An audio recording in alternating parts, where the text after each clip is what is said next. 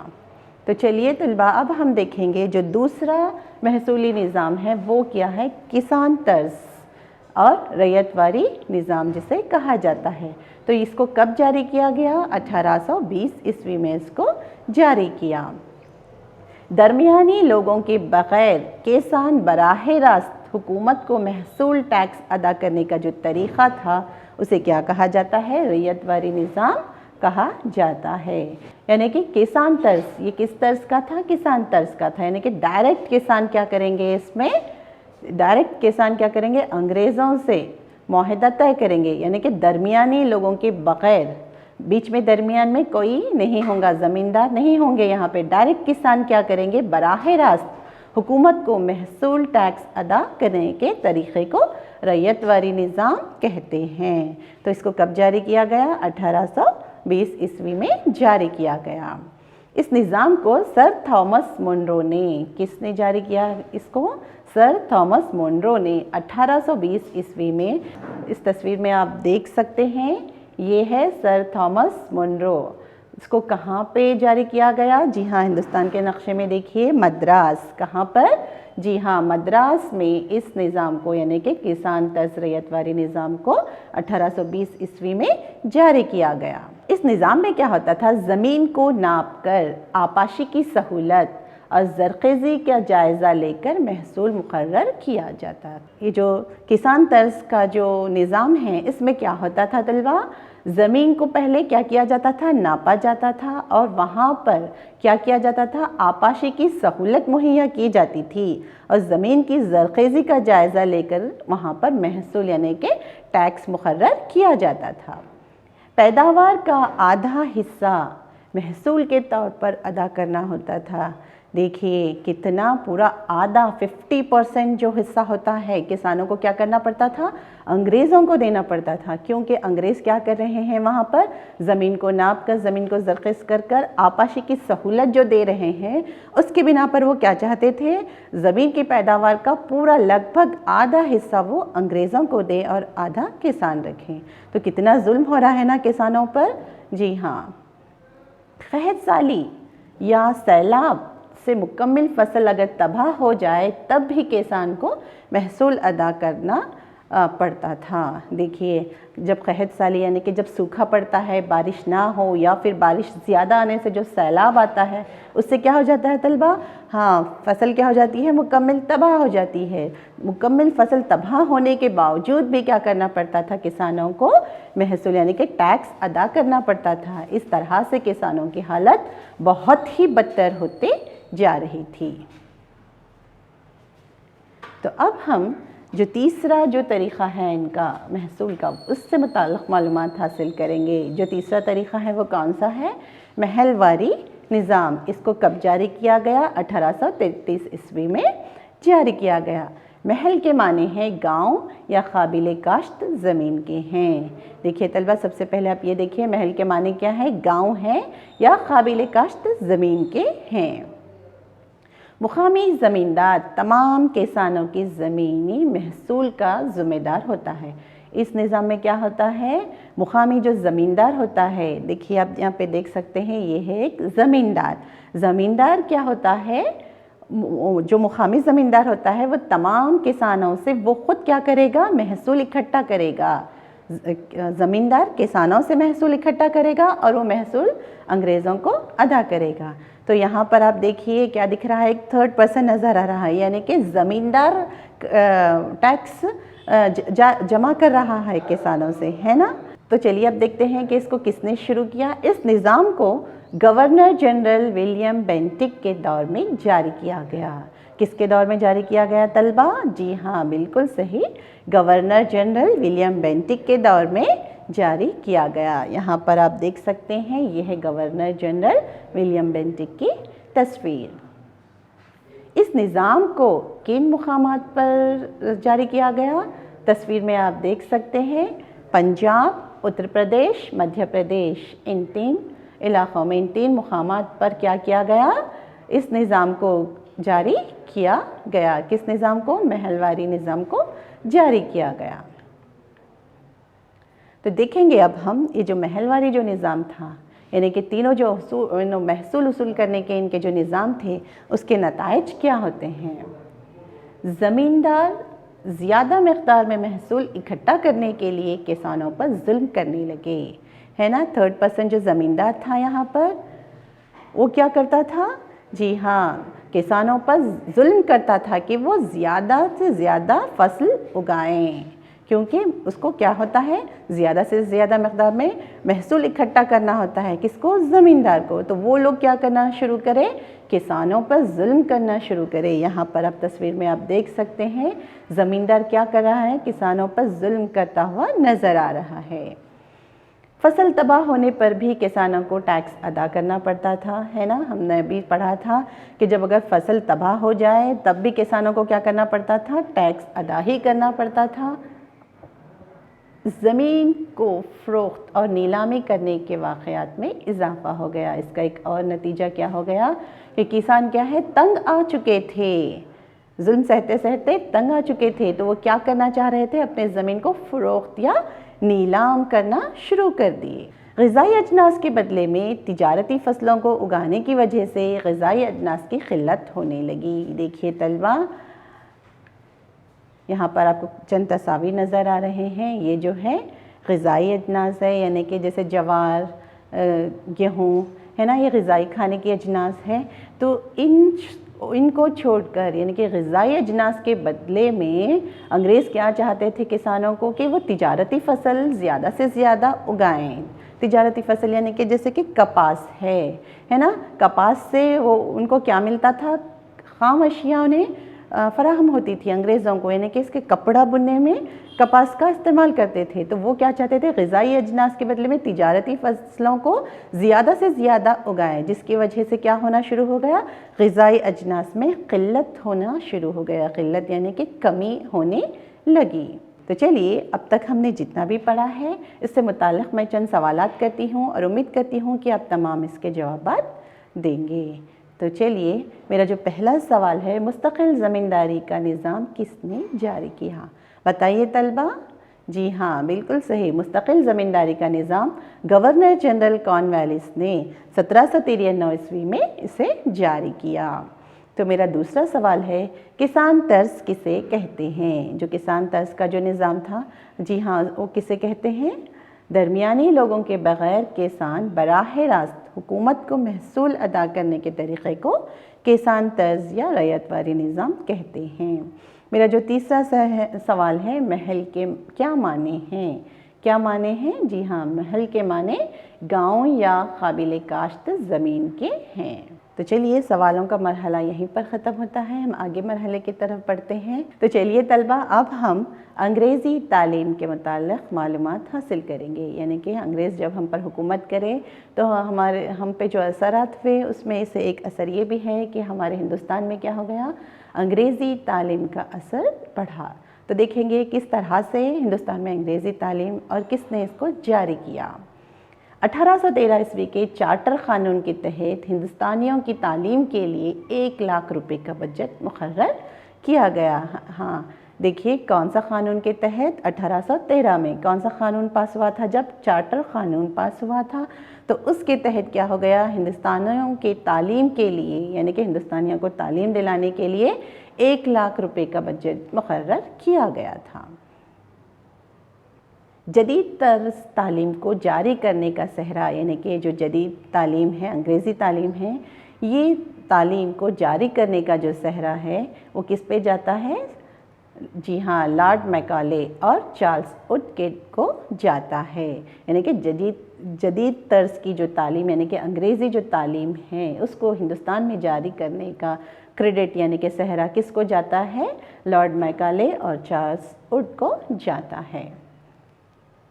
بعض انگریز ماہرین ہندوستانی زبانوں کے ذریعے ہندوستانی مضامین کو پڑھانے پر بحث و تکرار کی، اور بعض نے کیا کیا، مغربی سائنس اور ادب کو انگریزی زبان میں ہی پڑھنے پر زور دیا۔ یعنی کہ جو مغربی جو سائنس ہے، جو ادب ہے، اس کو بعض ماہرین نے کیا کیا، ہندوستانی زبان میں ہی ان مضامین کو پڑھایا جائے۔ اس بات پر بہت بحث و تکرار ہوئی، مگر بعض ماہرین نے کیا رائے دی کہ جو مغربی سائنس اور ادب ہے اس کو انگریزی زبان میں ہی پڑھایا جائے۔ 1835 عیسوی میں کیا ہوتا ہے، گورنر جنرل ولیم بینٹک نے مغربی سائنس اور انگریزی ذریعے تعلیم دینے کا اصول کا اعلان کیا۔ جی ہاں، کب اعلان کیا گیا؟ 1835 عیسوی میں۔ کس نے؟ گورنر جنرل ولیم بینٹک نے کیا اعلان کیا کہ مغربی سائنس اور انگریزی ذرائع تعلیم، جو ذریعہ رہے گا وہ انگریزی ذریعہ رہے گا، انگریزی ذریعے تعلیم میں ہی تعلیم دینے کے اصول کو جاری کیا۔ 1854 عیسوی میں انگریزوں نے نئی تعلیمی پالیسی جاری کی۔ ہندوستان میں جو نئی تعلیمی پالیسی انگریزوں نے جاری کی کب کی؟ 1854 عیسوی میں۔ 1857 عیسوی میں ہندوستان میں کیا ہوا؟ کولکتہ، ممبئی اور مدراس میں یونیورسٹیاں قائم کی گئی۔ اس تصویر میں آپ دیکھ سکتے ہیں، یہ ہے بامبے یونیورسٹی اور یہ ہے یونیورسٹی آف مدراس اور یہ ہے یونیورسٹی آف کلکتہ۔ تو ہندوستان میں کیا ہوا؟ ان یونیورسٹیوں کو قائم کیا گیا۔ اعلیٰ تعلیم دینے کے لیے ان یونیورسٹیوں کو 1875 عیسوی میں قائم کیا گیا۔ اب ہم دیکھیں گے کہ مغربی تعلیم تھے اس کے کیا نتائج ہوتے ہیں۔ نئے تعلیمی طریقہ کار سے ہندوستانی انگریزی زبان میں تبادلہ خیال کرنے لگے، یعنی کہ ہندوستان کا جو ادب تھا ہندی میں، ہندی کنڑا جو بھی دوسرے زبانیں تھے یہاں پہ، ان کو کیا کرنا شروع کیے، ٹرانسلیٹ کرنا شروع کیے، انگریزی زبان میں تبادلہ خیال کرنے لگے۔ ہندوستانی ادب پر گہرے اثرات مرتب ہوئے اور سماجی بیداری پیدا ہوئی، یعنی کہ سماج میں بیداری پیدا ہوئی۔ تو چلیے طلبہ، اب ہم معاشی اثرات کے متعلق معلومات حاصل کریں گے۔ 18ویں اور 19ویں صدی عیسوی میں انگلینڈ میں کیا ہو گیا، صنعتی انقلاب شروع ہو گیا۔ کب؟ 18ویں اور 19ویں صدی عیسوی میں انگلینڈ میں کیا ہو گیا، صنعتی انقلاب۔ صنعتی انقلاب یعنی کہ انڈسٹریل ریولوشن، صنعت میں ایک انقلاب شروع ہو گیا، جس کا کیا ہے، ہندوستانی تجارت اور کاروبار پر بھی گہرا اثر مرتب ہوا۔ یعنی کہ وہاں پہ جو انڈسٹریل ریولوشن سٹارٹ ہو گیا انگلینڈ میں، اس کا اثر کیا ہوا، ہندوستانی تجارت اور کاروبار پر بھی بہت اس کا گہرا اثر پڑتا ہے۔ 1600 تا 1757 عیسوی تک کمپنی صرف ایک تجارتی کمپنی تھی، یعنی کہ صرف وہ تجارت کرنے کی غرض سے 1600 عیسوی میں ہندوستان میں ایسٹ انڈیا کمپنی قائم کیے تھے، مگر 1757 کے بعد دیکھیں گے کیا ہوتا ہے، وہ صرف ایک تجارت کمپنی تھی۔ پلاسی کی جنگ کے بعد 1757 میں پلاسی کی جنگ ہوتی ہے، تو اس جنگ کے بعد کیا ہوتا ہے، انگریزوں نے کپاس کی فروخت پر اپنی اجارہ داری قائم کی۔ یعنی کہ جب پلاسی کی جنگ ہوتی ہے تو انگریزوں کو جس میں جیت ہوتی ہے، تو اس کے بعد کیا کرتے ہیں، جو کپاس کی جو فروخت ہے، یعنی کہ جو ہندوستان سے جو کپاس وہ لے جاتے ہیں تجارت کی غرض سے، ہندوستان سے جو لے جاتے ہیں، تو اس میں کیا ہو گیا، انگریزوں کو مکمل اجارہ داری قائم ہوئی، جس کے نتیجے میں کیا ہوا، جلاہے خام اشیاء مہنگی قیمت ادا کر کے خریدنے پر مجبور ہو گئے، اور انگریزوں کی تجارتی اصول کا مقصد انگریزی کارخانوں کی ضرورت کو پورا کرنا تھا۔ پلاسی کی جنگ کے بعد انگریزوں نے کپاس کی فروخت پر اپنی اجارہ داری قائم کی، یعنی کہ کپاس کی فروخت پر وہ کیا کرنے لگے، کمپلیٹلی فری، یعنی کہ ٹیکس پے کیے بغیر، ٹیکس کو ادا کیے بغیر وہ یہاں سے تجارت کرنا شروع کرے، جس سے خاص کر جب وہ کپاس ہندوستان سے لے جاتے ہیں تو ہندوستان کے جو جلاہے ہوتے ہیں، یعنی کہ جو کپڑا بننے والے ہوتے ہیں، ان کو کیا ہوتا ہے، خام اشیاء مہنگی قیمت دے کر انگریزوں سے خریدنی پڑتی ہے، یعنی کہ ہماری ہی کپاس ہم اس پہ کیا کرنا ہے، مہنگی قیمت دے کر انگریزوں سے خریدنا ہے۔ انگریزوں کی تجارتی اصول کا مقصد انگریزوں کے کارخانوں کی ضرورت کو پورا کرنا ہے، یعنی کہ وہ یہاں سے خام اشیاء لے کر جائیں گے اور انگلینڈ میں کیا کریں گے، اپنے انڈسٹریز میں، اپنے صنعتوں میں اس کے کپڑا بنائیں گے، اور وہی کپڑا یہاں ہندوستان میں لا کر مہنگے داموں میں بیچیں گے۔ ہندوستانیوں کو برطانیہ کے کارخانوں کی تیار اشیاء کو درآمد کرنا اور برطانیہ کی ضرورت کی خام اشیاء کو برآمد کرنا اس کا مقصد تھا۔ دیکھیے ایسٹ انڈیا کمپنی کا مقصد کیا ہوتا ہے، ہندوستانی کو برطانیہ کے کارخانوں کی تیار اشیاء کو درآمد کرنا، یعنی کہ یہاں سے جو کچا خام اشیاء جو ہوتی ہے جیسے کہ کپاس ہے، اس کو یہاں سے کیا کرنا، لے کے جانا، برآمد کرنا یہاں سے، اور وہاں سے جو تیار ہوتا ہے، کپڑا تیار ہوتا ہے، اس کو ہندوستان میں درآمد کرنا، یعنی کہ بنا ہوا کپڑا وہ ہندوستان لا کر بیچیں گے، اور یہاں کی جو خام اشیاء ہے وہ سستے داموں میں انگلینڈ کو لے جائیں گے، اور برطانیہ کی کمپنیوں کو کیا کریں گے، ہندوستان سے خام اشیاء برآمد کرنا اس کا مقصد تھا۔ تو چلیے اب ہم دیکھیں گے معاشی اثرات کیا کیا ہوتے ہیں، دیکھیں گے۔ ہندوستانی چھوٹی صنعتیں تباہ ہونے لگی۔ ہندوستان میں جو چھوٹی چھوٹی صنعتیں تھیں، یعنی کہ چھوٹے چھوٹے جو فیکٹریاں تھے جلاہے کے، وہ کیا ہو گئے، مکمل تباہ ہونے لگی۔ اب اس تصویر میں دیکھ سکتے ہیں، یہ انگریزوں سے پہلے کے دور میں جو دیکھ سکتے ہیں آپ، یہ کیسا تھا، جی ہاں، ہندوستان کی جو چھوٹی صنعتیں تھیں وہ بالکل اچھے سے چل رہی ہے، اور جب انگریزوں کا دور ہندوستان میں شروع ہو گیا تو اس کا اثر دیکھیے آپ، بالکل کیا ہے، تباہ و برباد ہو گئی۔ ہماری جو چھوٹی صنعتیں، جو چھوٹے کارخانے تھے، وہ کیا ہو گئے، مکمل تباہ ہو گئے۔ ہندوستان کی دولت انگلینڈ کے جانب بہنے لگی، یعنی کہ ہندوستان کی جو دولت ہے وہ مکمل کیا ہے، انگلینڈ کی جانب بہنے لگی، یعنی کہ خام اشیاء وہ یہاں سے لے کر جا رہے ہیں، اور اپنے صنعتوں کو یہاں سے خام اشیاء فراہم کر رہے ہیں اور وہاں سے جو بنتی ہیں چیزیں اس کو یہاں ہندوستان میں لا کر مہنگے داموں میں بیچ رہے ہیں، تو اس سے کیا ہوتا ہے، پوری دولت کس کے یہاں جا رہی ہے؟ جی ہاں، انگلینڈ کے جانب بہنے لگی۔ دادا بھائی نوروجی نے دولت کے بہاؤ کا نظریہ پیش کیا۔ اس تصویر میں آپ دیکھ سکتے ہیں یہ کون ہے؟ دادا بھائی نوروجی۔ انہوں نے کیا کیا؟ دولت کی بہاؤ کا نظریہ پیش کیا، یعنی کہ انگریز کیا چاہ رہے ہیں؟ وہ دولت کا بہاؤ۔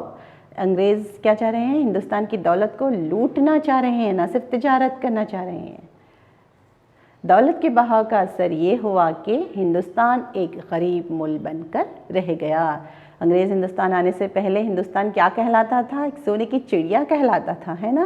جب ہندوستان کو انگریز آئے تب ہندوستانیوں پر ظلم و ستم کرنے لگے اور یہاں پہ انہوں جب حکومت شروع کرنے لگے تو اس کا اثر کیا ہوتا ہے؟ دیکھیے، ہندوستان ایک سونے کی چڑیا سے کیا ہوتی ہے؟ غریب ملک میں تبدیل ہوتی ہے۔ اہم دستوری اصلاحات، یعنی کہ انگریزوں کا انتظامیہ کس طرح سے تھا؟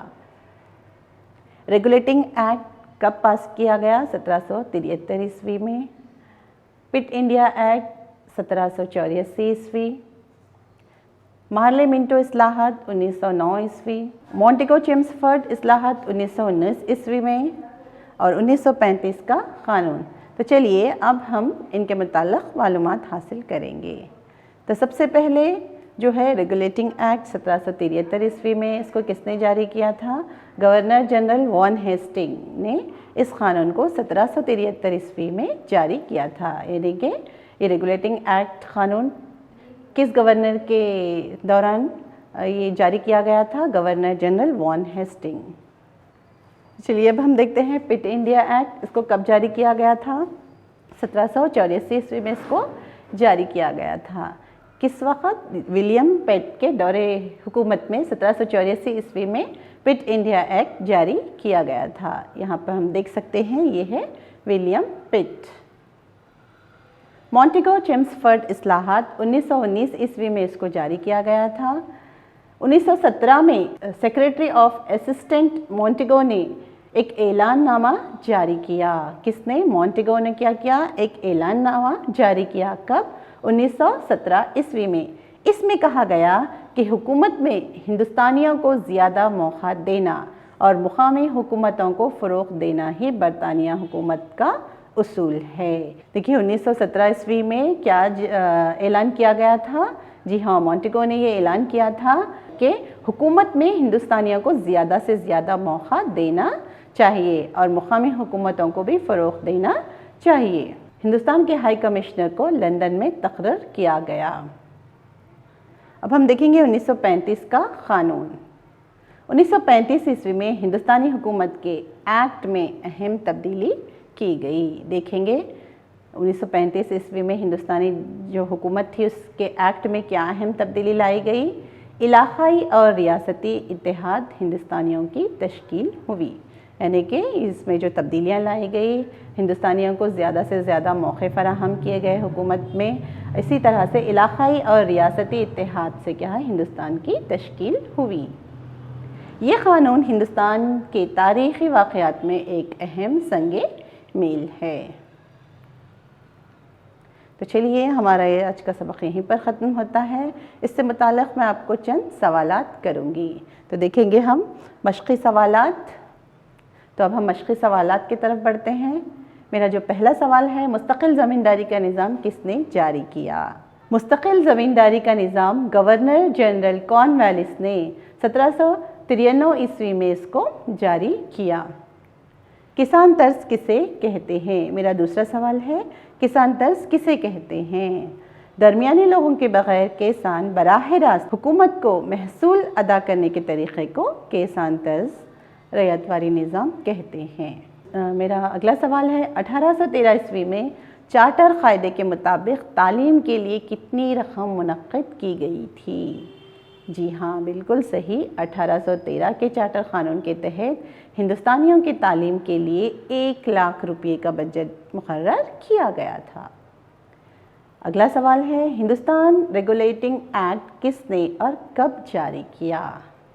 جی ہاں بالکل صحیح جواب. ہندوستان میں ریگولیٹنگ ایکٹ کو گورنر جنرل وان ہیسٹنگ نے 1773 عیسوی میں اسے جاری کیا. میرا اگلا سوال ہے 1857 عیسوی میں قائم کی گئی یونیورسٹیاں کون کون سی ہیں؟ بتائیے. جی ہاں بالکل صحیح. 1857 عیسوی میں قائم کی گئی یونیورسٹیاں کولکتہ اور مدراس یونیورسٹی ہے. میرا اگلا سوال ہے دولت کے بہاؤ کا جو نظریہ ہے اسے کس نے پیش کیا؟ جی بالکل صحیح جواب. دولت کے بہاؤ کا نظریے کو دادا بھائی نوروجی نے پیش کیا. تو چلیے سوالوں کا مرحلہ یہیں پر ختم ہوتا ہے. ہماری اگلی سرگرمی کی طرف بڑھتے ہیں. ہماری اگلی سرگرمی ہے ہوم ورک یعنی کہ گھر کا کام. تو چلیے یہاں پر دیکھتے ہیں کہ میرا سوال کیا ہے. میرا جو سوال ہے زمینی محصولاتی نظام کے کل نتائج لکھیے. تو چلیے امید کرتی ہوں کہ آپ تمام ہوم ورک کریں گے. آج کی یہ کلاس یہیں پر اختتام پذیر ہوتی ہے. اللہ حافظ. جزاک اللہ.